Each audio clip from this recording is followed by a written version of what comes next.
मल्लिकार्जुन खड़गे, कांग्रेस के राष्ट्रीय अध्यक्ष, पार्टी का सबसे बड़ा चेहरा। लेकिन जब उनकी तबीयत बिगड़ी और उन्हें अस्पताल में भर्ती कराना पड़ा, तो कोई नहीं आया मिलने। ना राहुल गांधी, ना सोनिया, ना प्रियंका गांधी। आखिर ऐसा क्यों हुआ? खबर है कि खड़गे जी को अचानक तबीयत बिगड़ने पर दिल्ली के एक निजी अस्पताल में भर्ती कराया गया। लेकिन कांग्रेस पार्टी की तरफ से किसी बड़े नेता की उपस्थिति नहीं दिखी। ये चौंकाने वाला था, क्योंकि ये वही पार्टी है जो एकता और परिवार की बात करती है।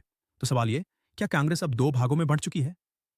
खरगे साहब को अध्यक्ष बनाए जाने के बाद भी चर्चा ये थी कि वे सिर्फ नाम मात्र के नेता हैं, और इस अस्पताल कांड ने उस चर्चा को और हवा दे दी। न गांधी परिवार ने कोई ट्वीट किया, न कोई बधाई संदेश या प्रेस स्टेटमेंट जारी किया गया। तो क्या यह महज संयोग था, या एक साइलेंट मैसेज? ऐसे में प्रधानमंत्री नरेंद्र मोदी ने खुद खरगे को फोन किया और हालचाल जाना। यह मानवीयता थी या राजनीतिक समझदारी? जो भी हो, इस कॉल ने पूरे घटनाक्रम को नई दिशा दे दी। विपक्ष का नेता होने के बावजूद मोदी ने सहानुभूति दिखाई, जो कांग्रेस नेतृत्व से नदारद रही। अब जनता पूछ रही है, क्या खरगे को सिर्फ एक दिखावटी चेहरा बना दिया गया है? क्या कांग्रेस अब भी पूरी तरह से गांधी परिवार के इशारों पर ही चलती है? अगर ऐसा नहीं है, तो गांधी परिवार की खामोशी क्या दर्शाती है? कांग्रेस का यह घटनाक्रम सिर्फ स्वास्थ्य या निजी मामला नहीं है, ये नेतृत्व के मॉडल पर बड़ा सवाल खड़ा करता है। पीएम मोदी का फोन भले ही एक संवेदनशील कदम था, लेकिन गांधी परिवार की दूरी ने कांग्रेस की अंदरूनी राजनीति की परतें खोल दी हैं। अब देखना होगा, क्या खरगे अगली बार पार्टी को अंदर से चुनौती दे पाएंगे, या फिर वो बस एक साइलेंट चेहरा बने रहेंगे? आपका क्या मानना है?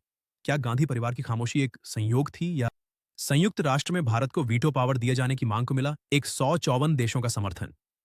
संयुक्त राष्ट्र सुरक्षा परिषद में लंबे समय से सुधार की मांग हो रही थी, और अब भारत को स्थायी सदस्य बनाने और वीटो पावर देने के प्रस्ताव को 154 देशों ने अपना समर्थन दे दिया है।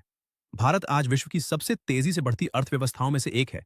G20 की अध्यक्षता, शांति मिशनों में भागीदारी और वैश्विक नेतृत्व की वजह से अब भारत को यूएनएससी में स्थायी सीट का असली दावेदार माना जा रहा है।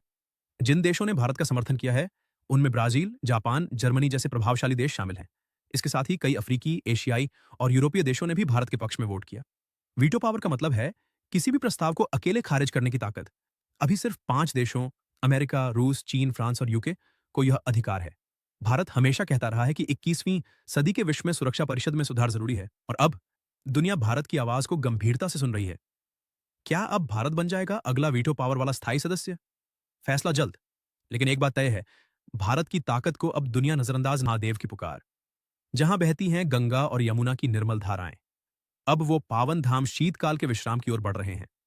चार धाम यात्रा 2025 अपने अंतिम चरण में है, और अब श्रद्धालुओं के लिए जरूरी है यह जानना कि कब बंद होंगे भगवान के ये दिव्य द्वार गंगोत्री धाम, मां गंगा की पावन नगरी।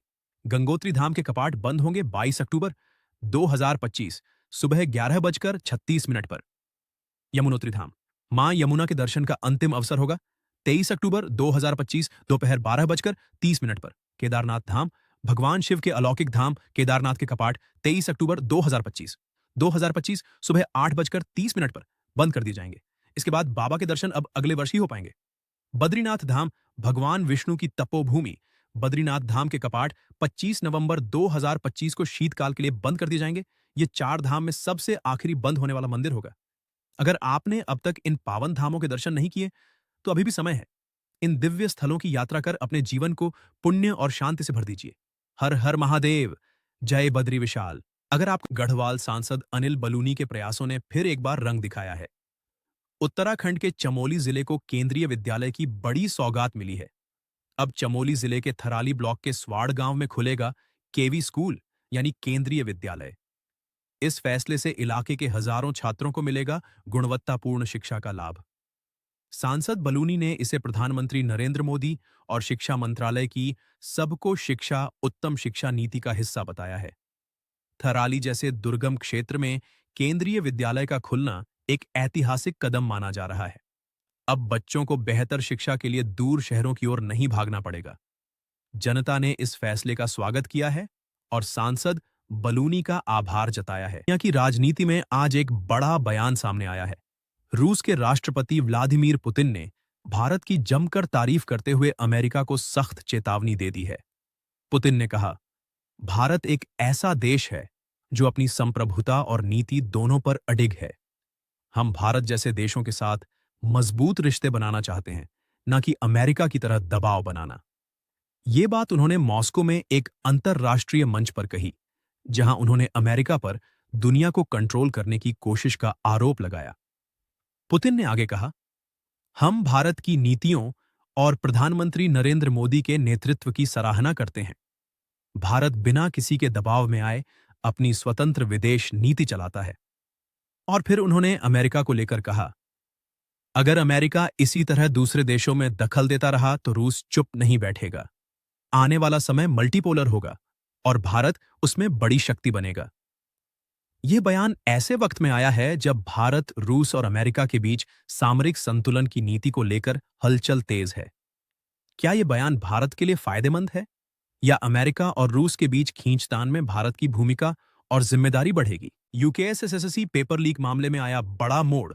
जांच अधिकारी बीएस वर्मा ने खुद को इस केस से अलग कर लिया है। अब जांच की कमान सौंपी गई है वरिष्ठ आईएएस अधिकारी यूसी ध्यानी को। उत्तराखंड अधीनस्थ सेवा चयन आयोग का यह मामला पिछले कई सालों से विवादों में रहा है। हजारों छात्रों का भविष्य दांव पर है और अब उम्मीदें यूसी ध्यानी से जुड़ गई हैं। क्या दोषियों को मिलेगी सजा? क्या इस बार होगा न्याय? आप क्या सोच? टीम इंडिया के 360 डिग्री खिलाड़ी सूर्यकुमार यादव ने एक बार फिर सोशल मीडिया पर आग लगा दी है। पाकिस्तान के खिलाफ उन्होंने सिर्फ 28 गेंदों में बना डाला अर्धशतक। उनकी हर दिशा में मारती बैटिंग के क्लिप्स इंस्टाग्राम और ट्विटर पर ट्रेंड कर रहे हैं। भारतीय चैट ऐप आरक्तै ने लॉन्च की है अपनी नई एआई सर्विस। अब इसमें मिलेगा स्मार्ट चैटबॉट, ऑटो ट्रांसलेशन और वायरल न्यूज फीड, जिससे व्हाट्सएप को मिल रही है सीधी टक्कर। तमिलनाडु के करूर में हुई विजय की रैली में मच गई भगदड़। 3 लोगों की मौत हो गई और दर्जनों घायल हैं। स्थानीय प्रशासन पर भारी लापरवाही के आरोप लगे हैं। संयुक्त राष्ट्र में भारत के विदेश मंत्री एस जयशंकर ने पाकिस्तान पर तीखा हमला बोला। उन्होंने कहा, पाकिस्तान आतंकवाद का एपिसेंटर है। उनका यह भाषण अब सोशल मीडिया पर वायरल हो रहा है। लद्दाख के पर्यावरणविद सोनम वांगचुक का एक नया वीडियो सामने आया है, जिसमें उन्होंने पाकिस्तान की हरकतों को लेकर देश को चेतावनी दी है। वीडियो को लाखों लोग शेयर। खंड की आशिकेश कर्णप्रयाग रेल लाइन पर देश की सबसे लंबी रेल सुरंग तैयार हो चुकी है। 14.57 किलोमीटर लंबी यह सुरंग जनस्यू और देवप्रयाग के बीच पहाड़ों को चीरते हुए बनाई गई है। यह सिर्फ सुरंग नहीं बल्कि भारत की इंजीनियरिंग क्षमता और अटल निश्चय का प्रतीक है। देवभूमि के लिए यह एक क्रांतिकारी कदम है। यह सुरंग दूरी को कम करेगी, कनेक्टिविटी बढ़ाएगी और पर्यटन को नई ऊंचाइयों पर ले जाएगी। दिसंबर 2026 से इस पर ट्रेनें दौड़ना शुरू कर देंगी।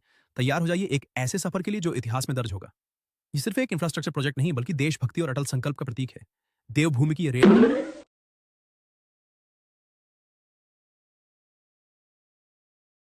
भारतीय क्रिकेट में बड़ा भूचाल। रोहित शर्मा अब वनडे टीम के कप्तान नहीं रहेंगे। बीसीसीआई ने एक बड़ा फैसला लेते हुए नई लीडरशिप की ओर कदम बढ़ा दिया है। क्या अब भारत की कमान किसी युवा खिलाड़ी के हाथ में होगी? क्या ये बदलाव वर्ल्ड कप 2027 की तैयारी है? आइए जानते हैं पूरी कहानी। हम लाए हैं क्रिकेट की सबसे ताज़ा और बड़ी खबर। बीसीसीआई ने घोषणा कर दी है कि ऑस्ट्रेलिया दौरे के लिए टीम इंडिया में अब शुभमन गिल होंगे कप्तान। इस दौरे में टीम के अनुभवी खिलाड़ी रोहित शर्मा और विराट कोहली भी शामिल हैं। क्रिकेट प्रेमियों के लिए ये एक बड़ा अपडेट है।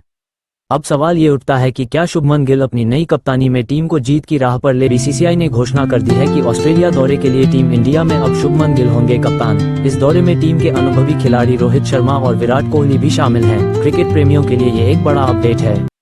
अब सवाल ये उठता है कि क्या शुभमन गिल अपनी नई कप्तानी में टीम को जीत की राह पर ले जा पाएंगे? हम आपको हर अपडेट से अवगत रखेंगे। अधिक अपडेट्स और लाइव न्यूज के लिए जुड़े रहिए हमारे चैनल वायरल इंडिया न्यूज के साथ। यही थी आज की बड़ी खबर।